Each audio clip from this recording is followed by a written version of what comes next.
Okay, you should have all gotten a notification. And if you have questions about the program or as I go throughout, just throw them in the chat and Alex will help you because I'll be presenting content. He will help you get the answer that you need, wherever that, if we can't answer it today, we will make sure to follow up. So welcome everyone. My name is Megan Mitchell and I am the founder of Agents of Change. And I'm so excited to have so many amazing social workers together for our, let's call it our first annual Agents of Change Social Work Month study group. I see a lot of people smiling and shaking their heads. I love March. It's a very, very, very busy time, but I think it's such a wonderful month to celebrate all of you.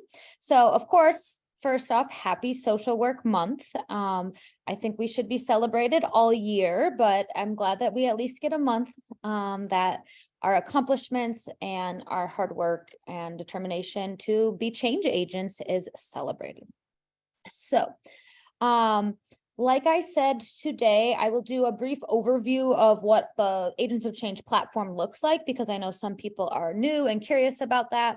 And then we will go into content and we will end with our 5 practice questions and rationales.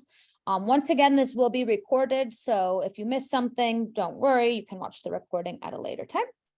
And also, if you have any questions throughout, go ahead, throw them in the chat. Alex will, if it's like content related, I will definitely get to that and stop and get to that. But if it's program related or just general questions, Alex should be able to, he's the co-host, he should be able to help you with that. So without further ado, I have a few more joining. Let's see if we can break 300. That would be very exciting. We're at 290-ish, so we will see. But I will go ahead and start sharing my screen. And we will jump right in.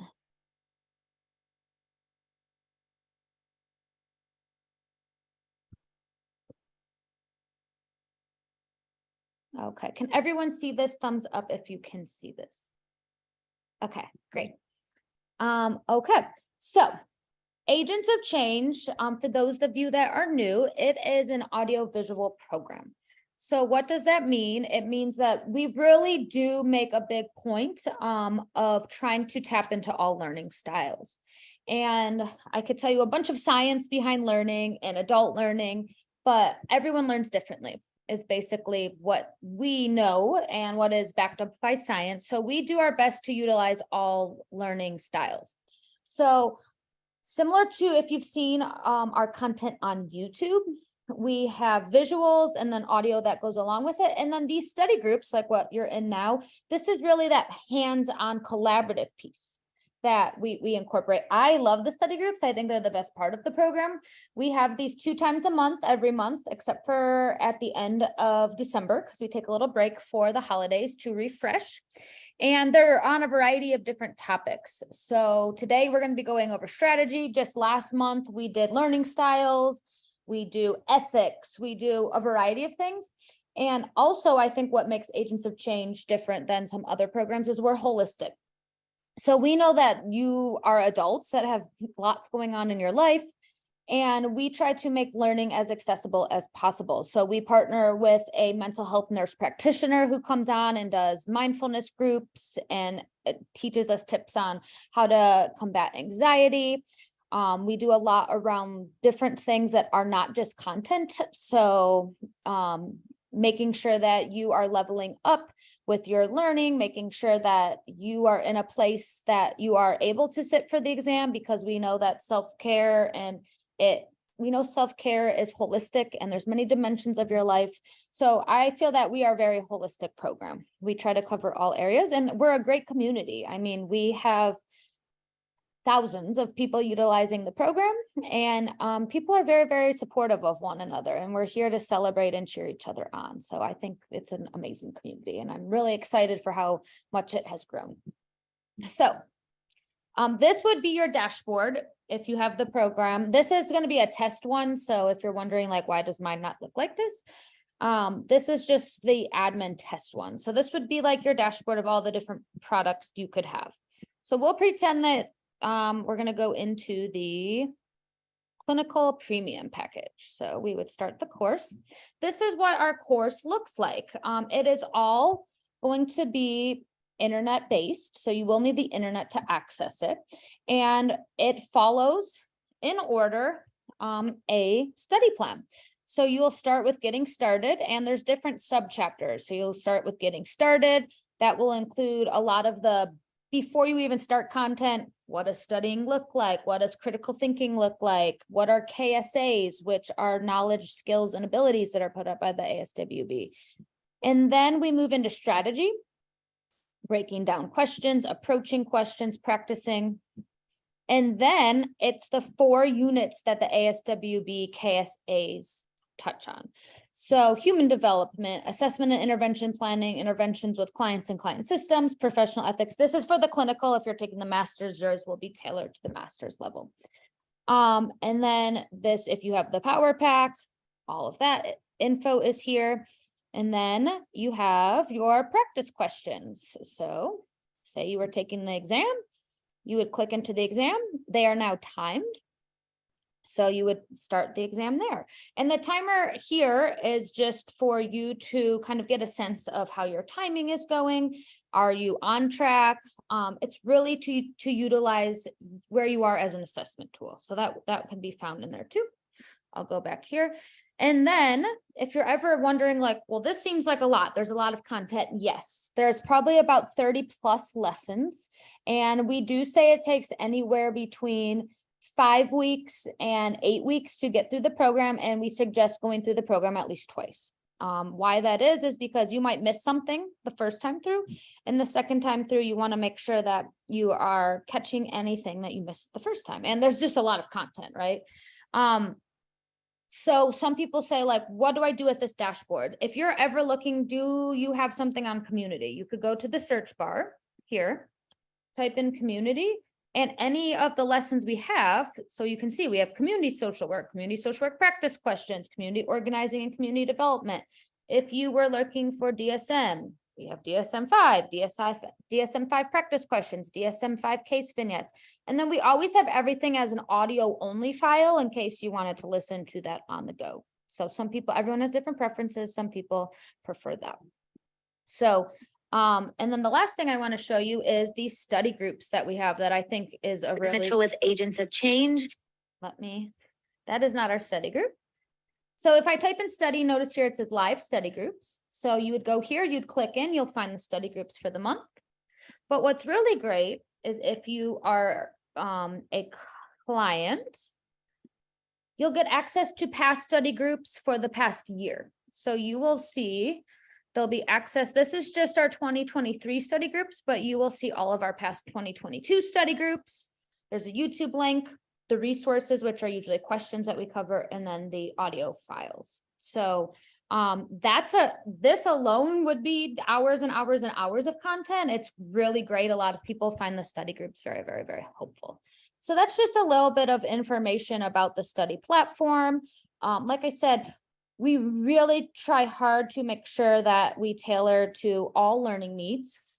So that you're going to have the videos, you're going to have PDFs, you're going to have tons and I would say there's hundreds of questions, if not 500 questions or more in the study platform. And we really work on strategy because it's great if you can recall the information, but that's not going to be enough for this exam. You really have to be able to apply it and utilize it in different situations. So that's kind of the quick overview. If you have any questions, Alex will be able to answer them in the chat. But please, if you have any questions, he will be able to answer those for you. And if you're like, after today, you still have questions, feel free to email us at any time. We will make sure to get back to you and answer your question.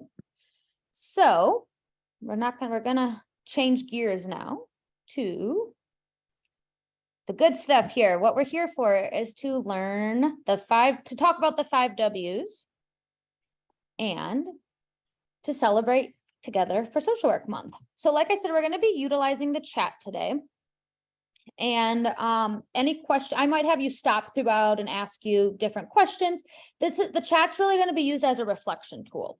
So it's really to get your thoughts out there, to be able to see in real time the learning process, and for you to interact with our community. So, okay. Here's our test strategies and 5 W's that we're going to be covering today. So you might have heard of the 5 W's, you might not have, but we'll talk about that today. And let's go ahead and jump on in. And like I said, take notes as you would like, totally up to you how you want to utilize your time today. This will be sent out, so you will have access to this afterwards as well. Okay. So first, happy Social Work Month. Like I already said, we're so excited to be celebrating with you. If you are not yet, follow us, follow those emails we've been sending, and follow us on social, because we have a lot of stuff coming down, throughout the month. We are on Instagram, Facebook, LinkedIn. We had planners come out. We're going to have CEUs trackers come out. We're going to have contests too. So we'll be raffling off the program. We'll be doing a variety of different things. So make sure that you are checking that out. Bonnie, our social media content creator, she's probably on this call, but she's been doing an amazing job of making sure lots of stuff is going out for Social Work Month. All of our products are going to be $10 off for the entire month. And that's anything that can be practice tests, the power pack, anything. Just make sure you pop in the code SW 2023 if you are purchasing anything. We want to make sure that you are able to get that. Okay. And people are saying that they really like the power pack. I think the power pack like really takes your studying to the next level. It's not necessary. There's going to be there's just going to be the basics, and there's going to be the power pack. The power pack takes that knowledge to the next level, and it really allows you to practice in real time. Okay. If you have the premium, you have the power pack. It's just an add-on. Okay. Lots and lots and lots of questions in the chat. Alex will be following up with all of you. It's just, there's a lot of questions, so he'll be getting to you, so don't worry. Okay. Here, once again, so you'll have this, use Social Work 2023 if you want to purchase anything this month. Okay. So this test, what do you need to know about it? No matter what level you're taking, whether that be the bachelor's, master's, or clinical, there's going to be 3 types of questions. You'll just see more different types of questions depending on the level. So if you are taking the bachelor's, you will see mostly recall questions. These are questions that require you to remember a fact or a piece of information. They're pretty straightforward, right? And these are just, you have a question, maybe it's a medication question or defense mechanism question, you answer and you move on. Bachelor's will be very heavy in this. Master's in clinical, you'll have very few recall questions. So that's why content's not enough. When you're studying for this exam, you have to be able to take that information and apply it. So then we have application questions. And what are application questions? These are going to take that recall knowledge to the next level. So not only do you have to recall information, but you have to be able to apply it in a case scenario. So it might give you a little vignette or talk about a client that you might have. And you need to know more than just a definition. You're starting to use some of those higher level thinking skills. Reasoning. These are going to be on the master's and clinical level exam. You will see a lot of reasoning questions on the clinical level exam. What are reasoning questions? These take your thinking to the highest level, and they're the most difficult questions. They require you to recall and apply information, synthesize that information, examine the details, and problem solve. So why are these so difficult? You're using a lot of brain power here, right? These might be ethical dilemmas. These might be, I'm trying to think some other reasoning questions. They might give you distractor information. So you have to synthesize, is this information that I need to answer the question correctly, or is this information to throw me off? So that's going to be those ones that you kind of have to read a couple times because you're just really processing that information. All levels of the exam have 170 questions. 150 of those are scored. You will never know which 20 are not scored. They don't tell us, unfortunately. They're usually for ASWB to be testing out as pilot questions. So unfortunately, you don't know which ones count towards that 150 or not. Test scores vary depending on what test you get. There's around 4 or 5 different versions. Some require, I've seen anywhere from 96 out of 150 correct. The highest I've seen is a 103 out of 150 correct.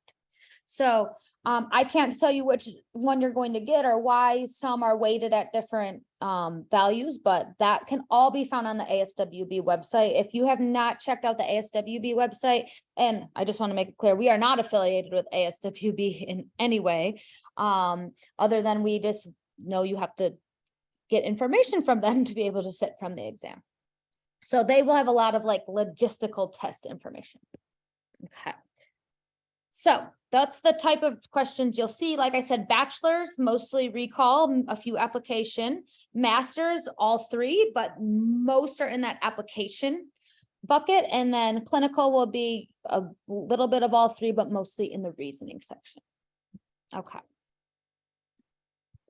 So let's talk strategy. If you are like, I don't have a strategy yet, you've come to the right place, because you need to have a strategy for answering these questions.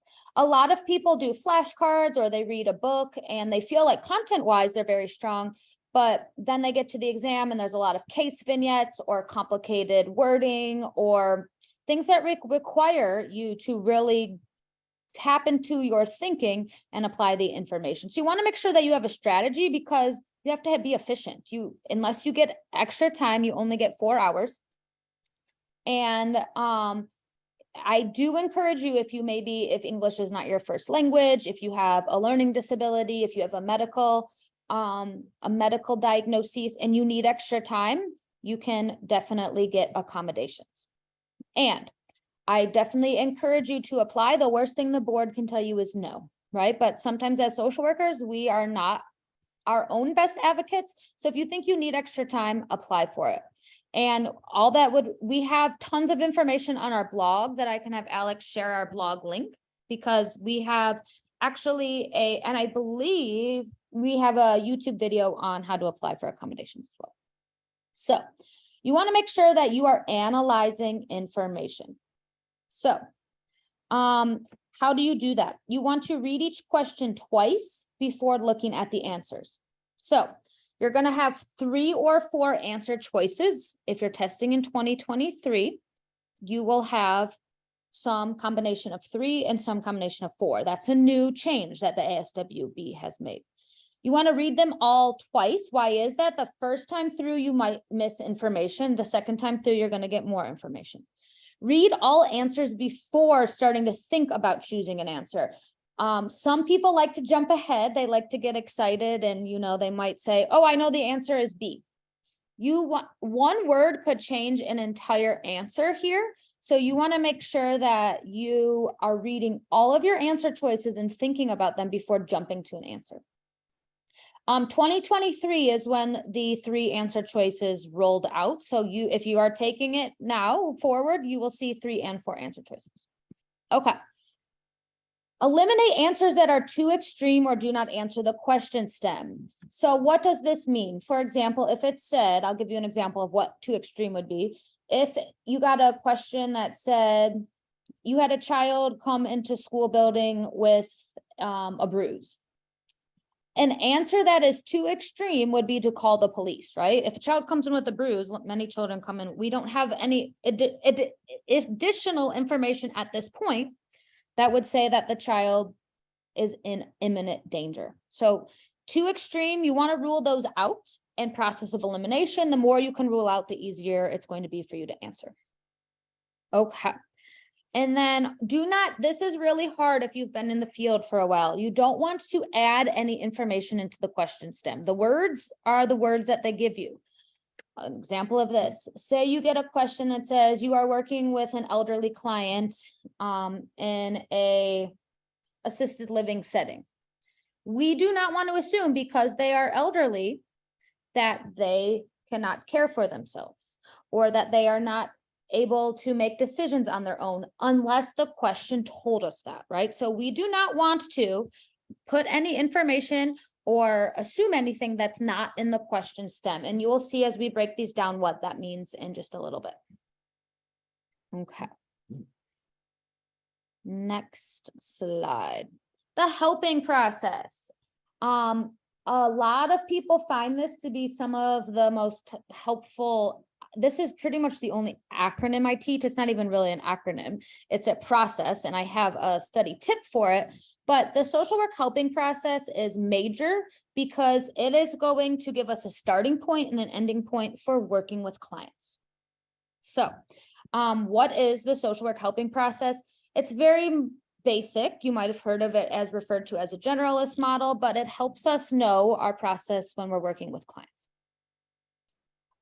So why is this process helpful? Because the way we engage with clients in the engagement phase is very different than how we would engage with clients in the termination phase. Does that make sense, right? The very first time I'm meeting a client, it's going to be very different than if I've worked with them for maybe 6 weeks or 6 months. So what is this helping process? Engagement, assessment, planning, intervention, evaluation, and determination. And this, if you're looking for like a little memory trick, eat a pie today is how people remember it. Eat, engagement, A, assessment, pie, planning, intervention, evaluation, today, termination. People have asked, I'm just seeing this in the chat. People have asked, will we ever get an app?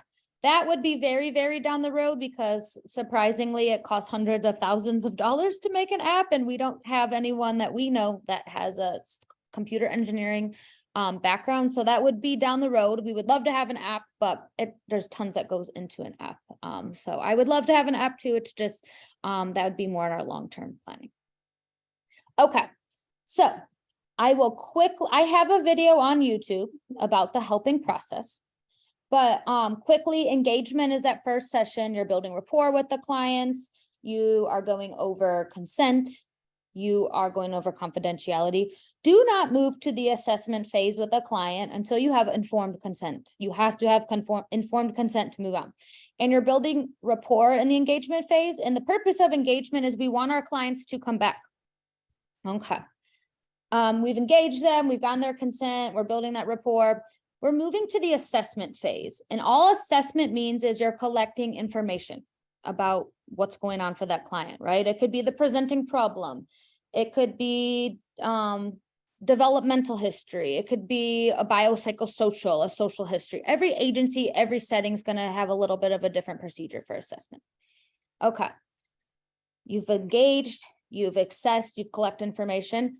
You found out what the presenting problem is, then you need to work on planning, right? What are you going to do in treatment with the client to work towards their goals? So planning is usually treatment planning.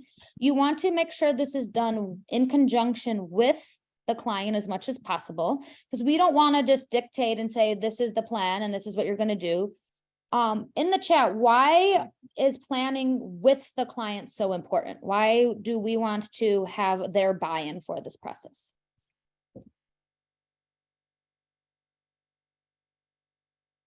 Self-determination, absolutely. We don't want to have that position of power where we're telling them what to do. We meet the client where they are. Mutually agreed upon, buy-in, motivation, right? I don't know about you, I would not be very motivated if someone was just telling me this is how things are going to go, right? We want to empower them. So we're definitely working from a strengths-based empowerment model, patient-centered. Okay, so we've engaged our client, we've assessed, we know the problem, we've treatment planned.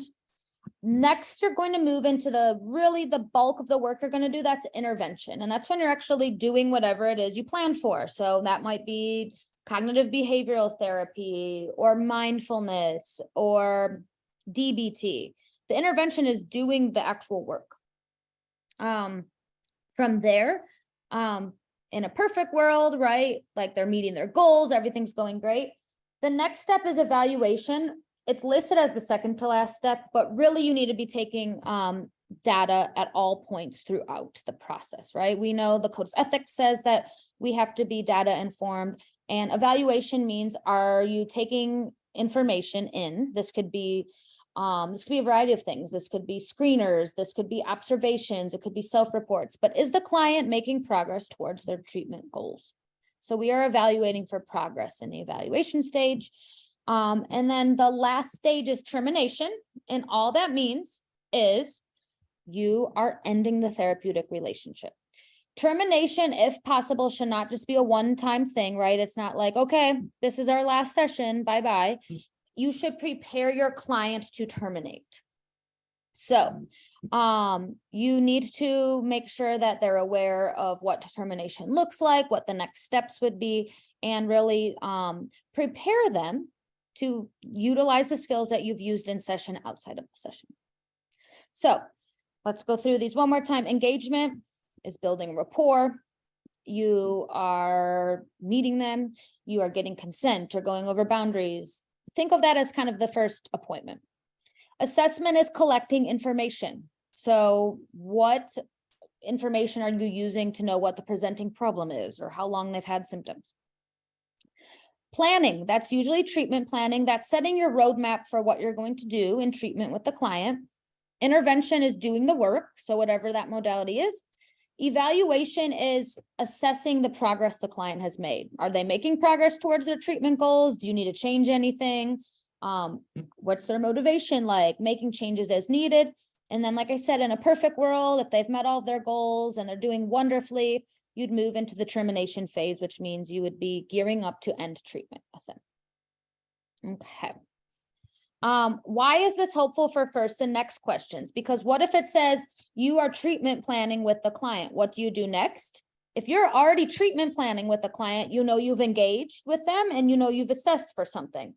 If it says you are terminating a client, that's going to look very different than if you were just meeting them for the first time. So it kind of gives you a sense of the work that you need to do with the client and the work that can be done in the future with the client. So it gives us a timeline of where you are.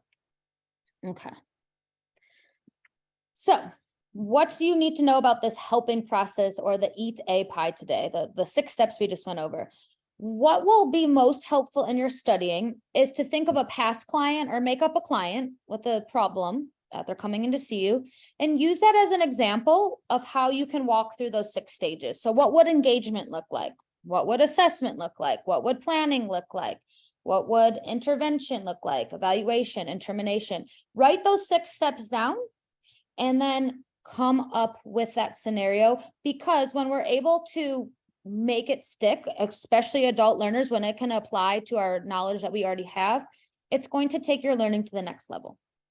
So you want to have real life examples as much as possible. So I definitely encourage you, if you're ever wondering like, why is this information not sticking? Try to apply it to real life information, and that will help you recall it a little bit better and apply it a little bit better. So I definitely encourage you after today, use that Eat a Pie today engagement helping process and think of it with a client or make up a scenario. Okay. So now we are going to jump into the 5 W's. So you have probably heard of who, what, where, when, and why. I like to think of this as kind of like a back to basics, all that stuff you learned in 4th grade where you had to like pull out of an article, who is the main character, what's going on, where is this taking place? This actually is a very easy to remember skill that you can use when you are sitting for your exam. So I encourage you, if you have a question that you need to pull out information or you're getting stuck on, you're utilizing the 5 W's. Because what does this do? It synthesizes things, right? If you can say who your client is, what is the problem, where is the setting, when did symptoms start, and why are we here to help them? You have pulled out most of the information that you need. So it's really a way to organize your thinking, if not anything, right? Because sometimes the question stems can be lengthier. They might be 1 or 2 sentences, but you have to synthesize, because at the end of the day, I will say that this exam, it's really a reading comprehension exam, right?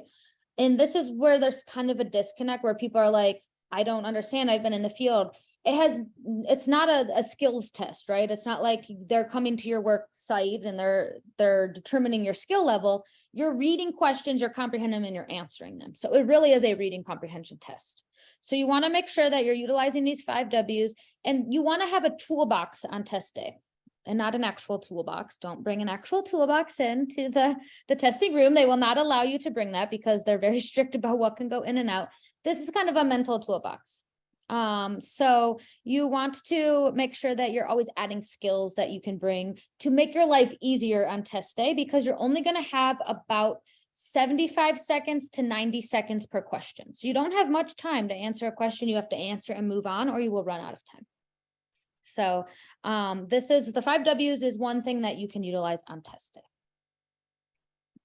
Okay, so here's going to be our practice question that we are using to break down using the 5 W's. So you can go ahead and read it. I'll read it on the screen as well. A social worker is collecting information for family therapy. The family consists of a mother, father, and 2 children ages 14 and 8. The parents report they want the family to spend quality time together, but whenever they try, everyone ends up fighting. The 14-year-old daughter looks visibly annoyed and states her parents treat her like a baby. The 8-year-old says he wants to play with kids in the neighborhood and go to his friend's house, but his parents say family time at home is more important. The social worker should focus treatment on, and if you've been coming to study groups, we've used this example before, but this has a lot of information in it, right? It's a family. There's a teenager, an 8-year-old, and they're just not really communicating in a way that's helpful. That's probably why they're coming to see us in family therapy. So throughout these 5 W's, we're going to use this information to pull apart and synthesize. So our first W is our who. In this stem, who is our client? That's what the who means. Who is your client? Is it an individual client? Is it a couple, or is it a family? Is it a group here? Our client is the family system. They're here for family therapy, right? We're not treating each one individually, family as a unit. We know the family unit consists of a mother, father, and 2 children, and it gives us the ages of the children. Age matters because we know there's developmental milestones that everyone meets at certain times. So by telling us that there's a 14-year-old, we know like what developmentally we should expect of a 14-year-old, right? Adolescent, peer pressure, wanting to be with friends, defiance against family. And then we know the other child is 8, school aged, wanting to be with friends, right? Starting to gain independence. So age matters. And also age can be a good indicator of if the child is within what we would expect to be developmentally appropriate. For example, if it said you are seeing a 14-year-old and they're having regression with their toileting skills, that's going to be a major red flag because we would assume a 14-year-old teenager has mastered toilet skills. So we don't know, sometimes we're not going to have all the information, right? We don't know how old the mother and father is. So we don't have that information. But who is our client? This family unit, mom, dad, and the children. You know the children's ages. So that's our who for this one. The what. Here's the 3 questions you want to consider when you're figuring out what the what of a question is. What is the presenting problem? What is the question asking? What does the social worker need to do? So here, what is the problem? Parents are coming and bringing the whole family to therapy, which means they need some sort of help, right? They wouldn't be coming to us if they didn't need some sort of help. So here I would say the presenting problem is there's some sort of breakdown in communication or expectations, right? Parents want to spend quality time, but kids are not really feeling that. They're not interested in that right now. And there's some conflict, right? That when they do sit down to have this family time, there's disagreement or conflict. It says they end up fighting. So the family time is not what they envisioned. So that would be the presenting problem. What is the question asking? It's saying, what should we focus treatment on? So that's basically saying, what do you do with this information? And then what does the social worker need to do? Here we need to take all of this information, put it together, and work with the family unit towards a goal. We're not saying I'm going to do this for the kid, I'm going to do this for the mom and dad. Family as a unit, how do we get them towards goals together? So that's something that's very different than individual therapy or a variety of things. Family therapy, I don't know if any of you do family therapy, but I think it is the most amazing skill if you can be a very skilled family therapist, just because it's very tough work. You're bringing together lots of personalities and doing a lot of communication work. So we have our who, we have our what, where. And you might think where, what that seems like an odd piece of evidence, but where is really like, what setting are you in as the social worker? So are you a hospital social worker? Are you a school social worker? Are you a hospice social worker? Are you in person? Are you, I mean, we know social work is so diverse, so we could be at so many different places. And that's why this test can be really challenging. In school, and in our careers, we usually specialize, right? We're probably like maybe school social workers or hospital or clinical or macro, but this exam is generalist. So you kind of have to have some knowledge on all of the different settings. So where are you? And setting does matter, because what you would do in a hospital and the ER is very different than what you would do in private practice, right? So think of that. And then where is the client? Is the client physically with you? Is the client on the phone? Is the client at school? Is the client in the hospital? That matters too. Here, notice there's no where. We don't know the setting and we don't know where the client is. So sometimes you're not going to have all of the pieces of the 5 W's, right? It doesn't mean that that's a bad question or a good question. It just means we don't have that piece of information. Sometimes it might matter, sometimes it might not matter. So we don't have the where here. We don't know what setting we're in. We just know that we're providing family therapy of some sort. We don't know where. Okay. There is not a default setting, because, right, we can just assume they're coming to services. That could be virtually, that could be in person. They're engaging in services. So that's that information there. We don't have a default. Okay. So the when is really time sensitive. So when you get the when, time. When did you meet the client? So think of that helping process. When did symptoms occur? And when did the presenting problem start? So here, where do you think in that helping process we would be if we are just collecting information from the family? Go ahead in the chat. What would be the when for this? Definitely the beginning phases. We're either engaging or we're assessing. First, we're definitely not intervening yet. We don't have enough information. We're in those beginning stages, either engagement or assessment, somewhere in there. When did symptoms occur? It doesn't really say, right? We don't know if this has been a problem for 5 years or 5 weeks.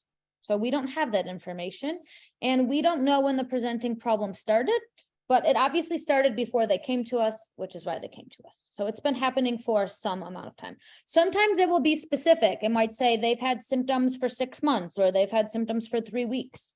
When you get to the clinical level and you have to diagnose based on DSM, we know that time frame matters, right? Because certain diagnosis you need to have for certain lengths of time. Okay, so we have our who, our what, our where, our when. The last W is our hardest one, and that is our why. Why is the why the hardest? Critical thinking. We have to take all of the information that we have and put it all together. So why is the help of a social worker needed? And why are these clues presented, right? Is it a distractor? Is it important? You're really critically thinking here. So let's analyze this one particularly. Why is the help of a social worker needed?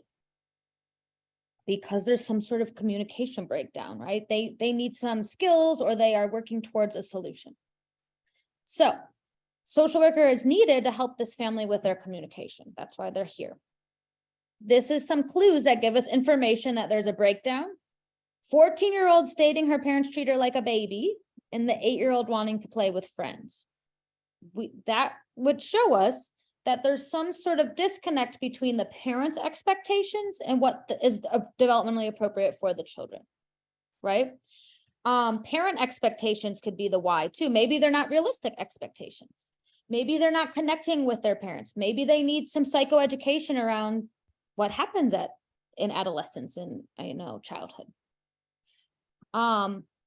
So there's a variety of different things. And why is this information important? Why are they here to see us?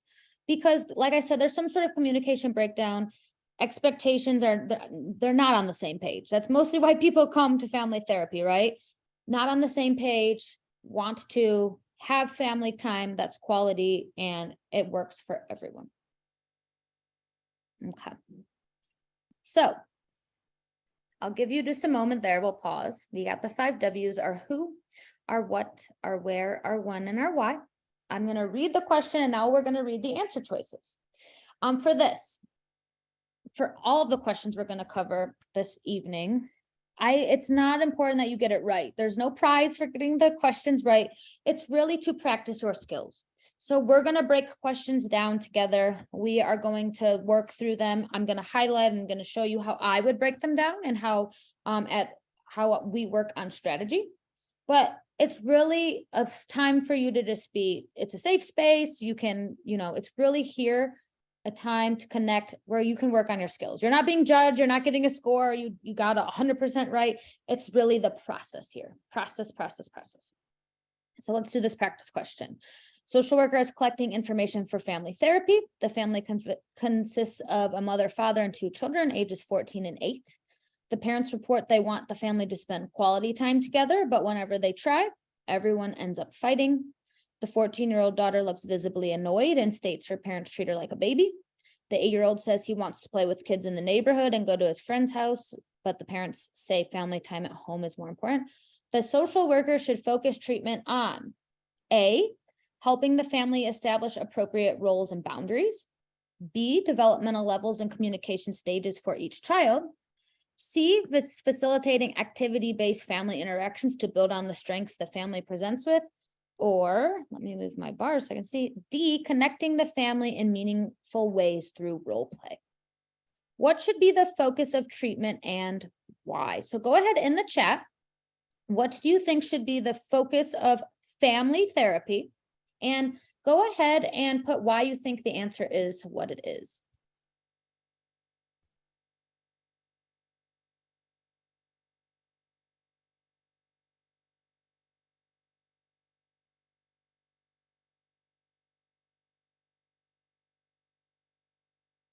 And if you're stuck between 2, definitely put that in. That helps me see your thinking. So I know, like, maybe I was between 2 answers.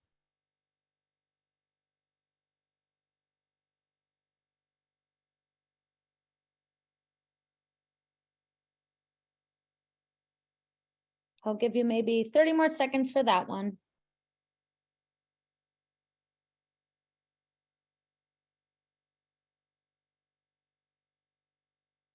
Okay.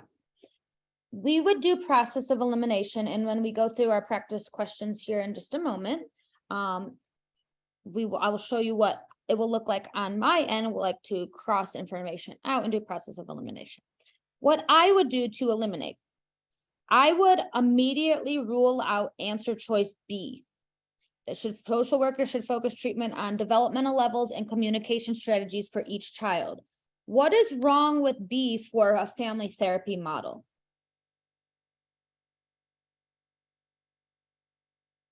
We don't want to just focus on any members of the family, right? Where B only focuses on the children. That does not incorporate everyone, right? So B would be out. We would eliminate that. We want to focus on the family as a unit. It's going to be important that we talk about developmental stages, but that's not going to be our focus. Okay, so B is out. Another answer choice that I would rule out is D, connecting the family in meaningful ways through role play.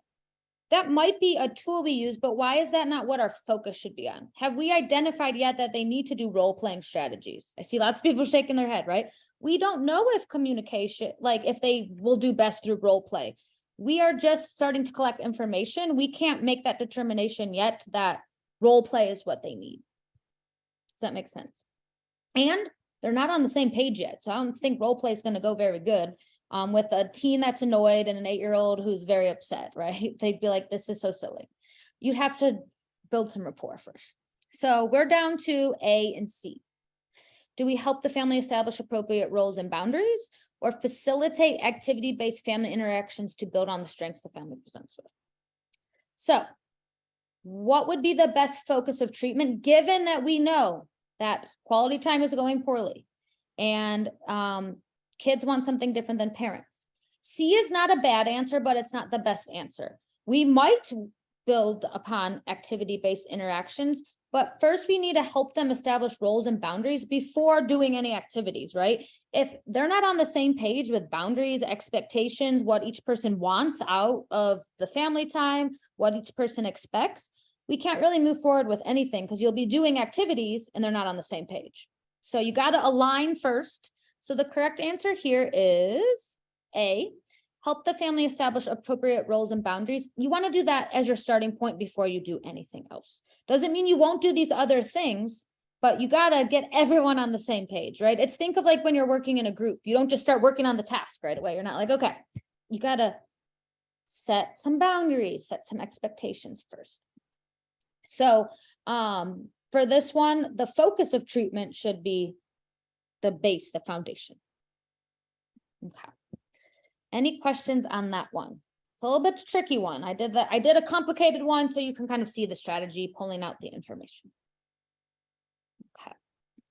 So we will get to practice questions, but if you are looking for our website is here. Alex can put this in the chat. This is our email and this is our website. So there's tons and tons and tons of information here. You will have the slide deck so you can see. So this will be available to you. I'm going to stop sharing this for just a moment. And I do want to make sure that we respect everyone's time. So we are going to do 3 practice. There'll be 5 practice questions that you will get information to, but we're only going to be able to cover 3 this evening. So you'll get to try 2 on your own, which I actually think will be great because you can use those 5 W's, you can work through them, and there always will be rationales to go with each one as well. So let me pull up our practice questions. Exit out of this. Okay. I will make this a little bit bigger. So our study groups, generally 95% of the time we end with practice questions, unless we're doing a self-care or something like that. So the way that it will look is you'll have the blank questions, and then every question you will see with Agents of Change has rationale. And I tell people when you're looking for questions, if it does not provide you a rationale, it's not a good question, because how are you going to know what you're doing, if you're on the right track, if you are analyzing the question correctly, if you don't have rationale. So you will always see, we will have rationales at the end of all of them. And that's for any questions you get with Agents of Change, because it's really important that you know why the answer is the way it is and why the answer, sometimes it's like really like important to know why the other choices are not correct. So you will always get rationales to help you better understand. And I say that practice questions are a data point, right? It's to assess your learning. How are you doing? Use it as a tool. You're going to get something out of every single practice question. So we're going to have 3 that we go through today. We're going to be utilizing the chat. I'm going to highlight. I'm going to show you how I break them down. And then, like I said, you'll get access to this. So you'll get to try the last 2 questions on your own. We're only going to have time to get through the first 3. But be thinking of those 5 W's, who, what, where, when, and why, as we're breaking them down. So let me make this a little bit bigger. Okay. Number 1, and this one has 3 answer choices, A, B, and C, because remember, 2023, they made those changes. We now have 3 and 4 answer choices. Number 1, a couple enters couples therapy due to experiencing conflict in their relationship. The husband blames the wife for all their problems, while the wife feels helpless and demoralized. What would be the most appropriate intervention for the social worker? A, connect both the husband and wife with individual services in conjunction with couples therapy. B, help the couple identify and communicate their feelings and needs. C, assess for potential emotional abuse that is leading to the relationship conflict. Go ahead in the chat. What would you choose and why? Why is just as important. Why did you choose the answer that you did?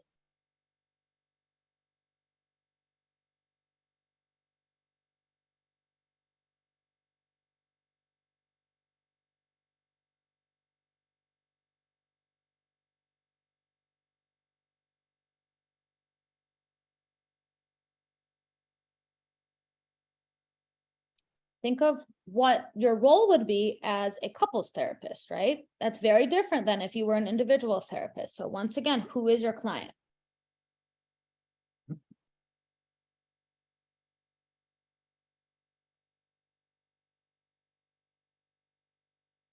Okay, so here is what I would pull out from this question. Who is our client? A couple. So we know that couples therapy is a little bit different than individual, right? They're there. I don't know why this is, I don't want that to change. I want this to change. Okay, so our who is the couple? What's the presenting problem? They're having conflict. Husband is saying the wife's the problem and she's feeling helpless and demoralized. Where does not say, right? We don't know what our setting is, but we do know we're working with a couple. Who, what, where, when does not say. We don't know how long these issues have been happening for. Why do they need us? Well, they're coming because they obviously want to work on this, right? There's this couple and they're not on the same page. So what would be the most appropriate intervention? So here we're talking about how do you intervene? What do you do with this information? So process of elimination. If they are there to see you for couples therapy, would you say you should go see your own individual counselors?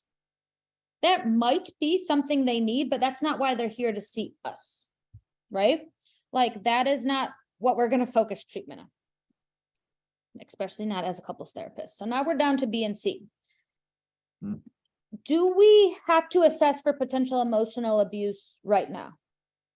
Do we have, that would be an assumption. Do we have any information that says either one of them is feeling as if emotional abuse is occurring, right? There's definitely some sort of breakdown of communication, but we don't want to assume because the husband's blaming her that there's emotional abuse going on. We don't have the full picture yet whatsoever. So C is out. We don't want to assess yet, not enough information. That would be jumping to conclusion. Process of elimination. We need to help the couple identify and communicate their feelings and needs. Why is B the best starting point for couples that are not communicating well? Seems very good starting point, right? What's your feelings and what do you need? They think of Maslow's hierarchy, right? What are your needs? Yeah, starting point. We gotta hear like, that's our starting point. C is too extreme and we're not gonna focus treatment on having them go to their individual services if we are here to serve the couple. Okay, we're starting where the clients are and this is where they are. And we as the clinician need to know what their feelings and needs are, right? Because we're gonna be collecting that information. Any questions about number 1? Okay. Number 2. A social worker is working with a client who has a history of substance abuse and is currently in recovery. The client tells the social worker that they have been feeling strong cravings for drugs lately. What would be the most appropriate intervention for the social worker? A, help the client resist cravings. B, help the client identify triggers and develop a plan to manage them. C, encourage the client to attend a support group meeting. Or D, schedule an appointment for the client with a substance abuse counselor.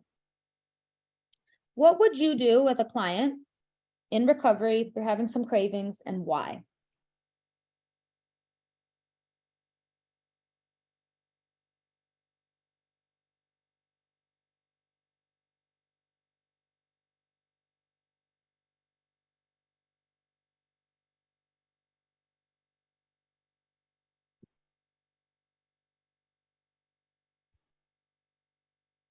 So who is our client? Someone that is experiencing substance use, has a history. They're not even currently experiencing that history of substance abuse that's in recovery. What's the presenting problem? They tell you they're starting to have some cravings, right? That could be very normal part of recovery. I see people shaking their head. Yes. So that would be something we need to know. Who or what, when? We don't know, right? It just says that they've been feeling lately. So that actually is our, like, this is a newer behavior if it says lately. So I'm going to put that in yellow. Who, what, where, we don't know. When, why do they need us? Why are they telling us this information?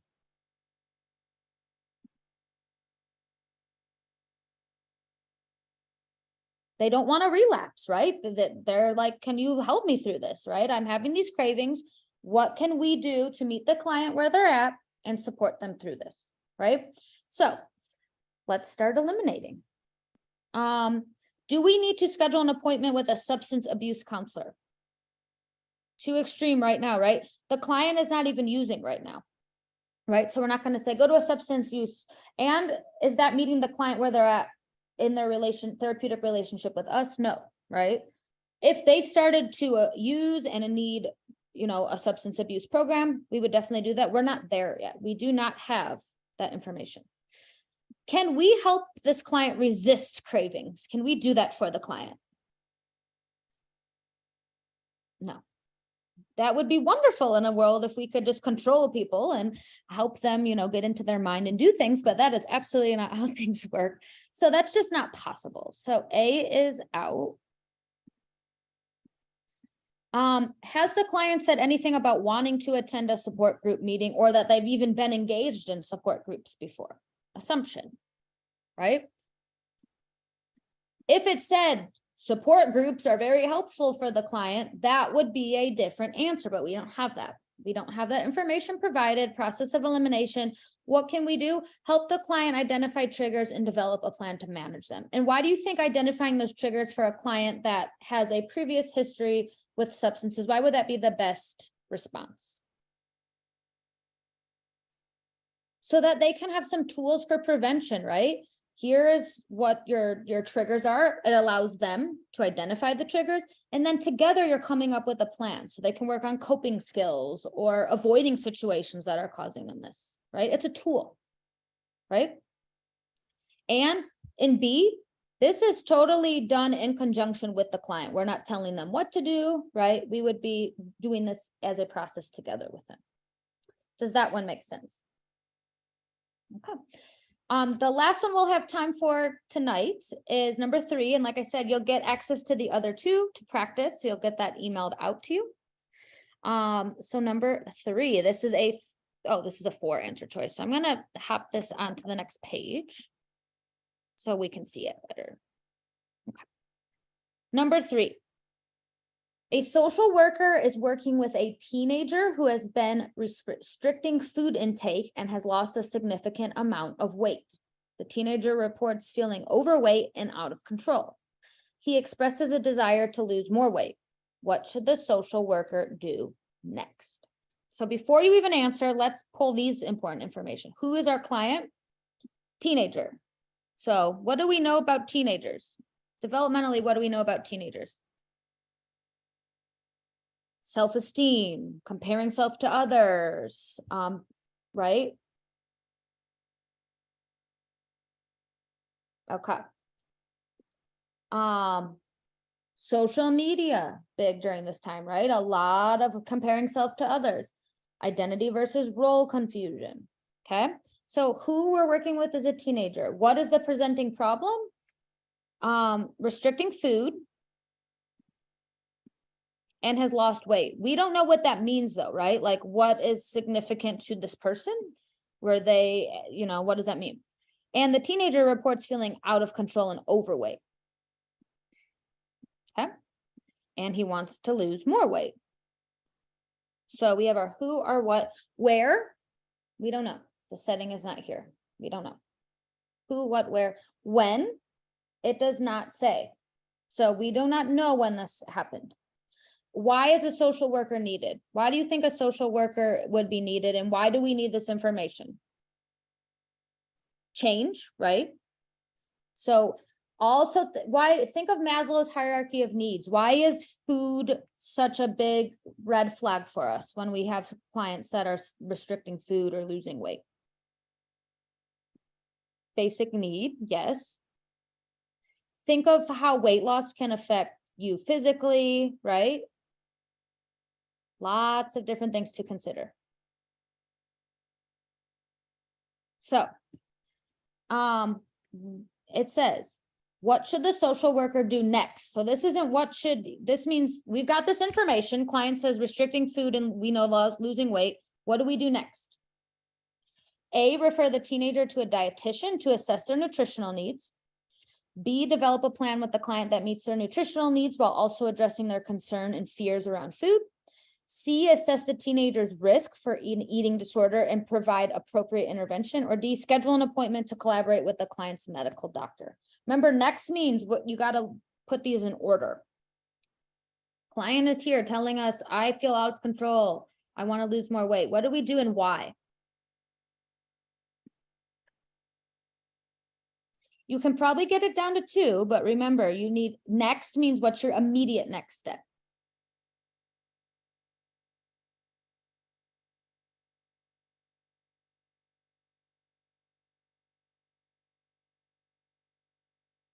I will give you a clue here.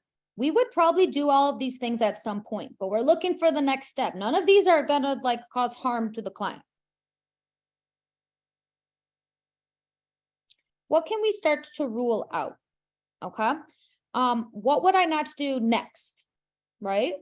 I'm not going to refer them out yet to a dietitian to address their nutritional needs, but they do need to see probably a dietitian if this is once we have more information, right? We don't have enough information yet to know specifically what's going on. So we're not going to refer them out just yet. B is also out. We can't develop a plan that meets their nutritional needs. First of all, we probably would not be giving nutritional advice, right? We would want to do that in conjunction with a nutritionist.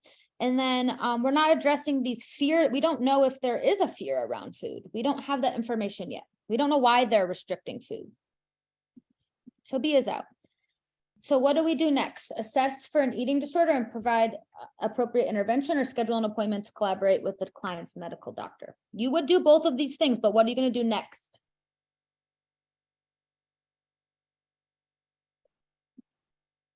You're going to definitely want them to see the doctor, but not when they're here telling us I'm restricting food, I feel out of control, I want to lose weight.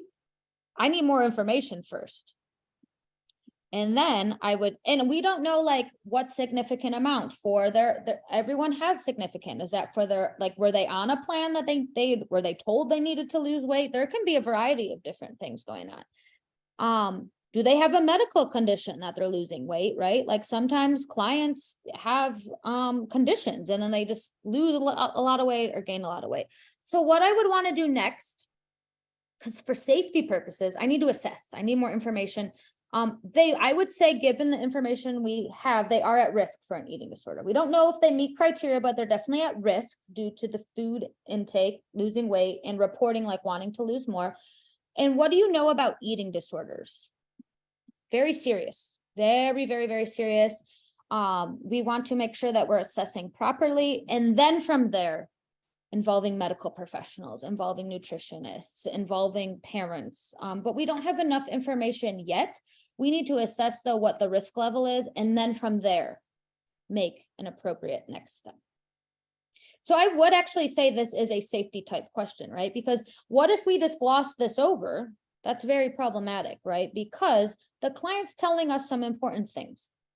So I will say with eating disorders, you want to make sure that you act quickly, because we know like how important it is for the body and how significant treatment can be in helping clients that are experiencing an eating disorder. Any questions about number 3? Okay. So I have gone over our time here. You will get 2 more questions to work on your own, and you'll have rationales. One is a policy macro question, and the other is a domestic violence safety question. I hope that you took some strategies from today. And what did I want to end with? First of all, thank you. I'm going to stop sharing here. I want to thank you all for this amazing study group. We had over 350 people. That's absolutely amazing. I hope that you will check out some of the awesome stuff we have coming out for the rest of the month of March. And I will say Agents of Change has something for everyone. We have free, we have paid, like you will find something that you can utilize. We have some other exciting stuff coming, hopefully for 2023 that includes CEUs and more training. So we're, knock on wood, waiting for some approval on that.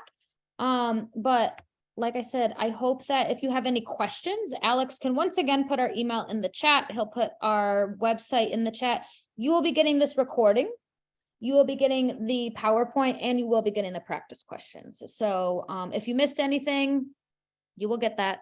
I do encourage you to try those last 2 questions once you get the materials sent out, to just see if you were able to use those 5 W's, able to use the helping process, because it can be, you can miss something, right? Like they're pretty dense questions. So thank you everyone for joining tonight. Happy Social Work Month. I hope that you found this helpful. Like I said, come and check us out. We have something for everyone.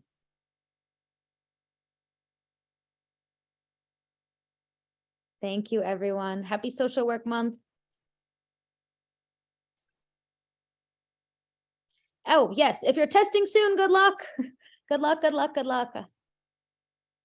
And we still got 25 plus more days of this month. So many, many more opportunities to celebrate you.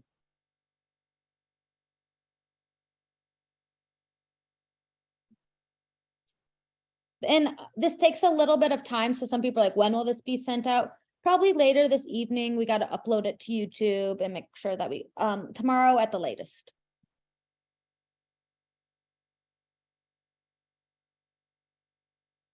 Thank you, everyone. Thank you for joining. Bye-bye.